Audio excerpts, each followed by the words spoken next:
In 1939, September 1st, 1939, Hitler's bombs fell on Warsaw. In December, my father, his two sisters, and his mother was divorced, and his mother decided that they needed to leave. And my mother, who was not yet married to my father at the time, decided to go with him.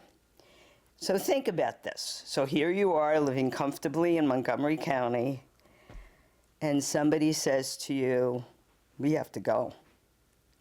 You can't take your stuff. You got to get out of your comfortable house. You can't take your furniture. You got to go, and you got to go now. You know, what would you say?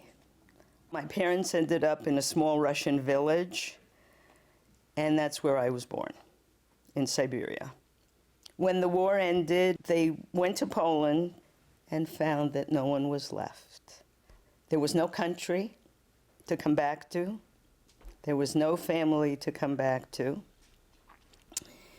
And there were many people like my parents and me. Americans and British set up displaced persons camps. So that's what happened. I lived in Germany. I went to a German school. And I understood that no one was supposed to know I was Jewish.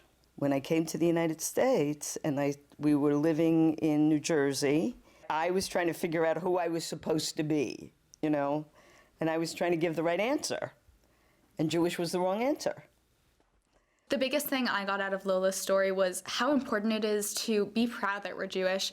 Most of us are at a time when we're looking at colleges and trying to figure out where we can go and be ourselves and find our identities while still being proud to be Jewish. Lola experienced so much anti-Semitism. There's still a lot of anti-Semitism in our world today. You hear stories every day of buildings being spray painted with swastikas, and something that's so important is staying strong and staying proud. This event is called a Shabbat to remember, and it's so important that we do remember, and that we remember these stories and we can pass them down to our children and our children's children, and just making sure that nothing as horrible as the Holocaust ever happens again.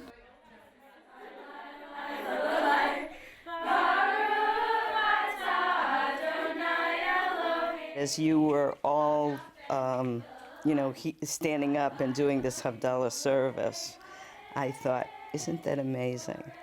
So many Jewish young women feeling completely comfortable with where they are and what they're doing, and not having to hide and not having to, do it kind of on the sly. It's a gift. It's really a gift.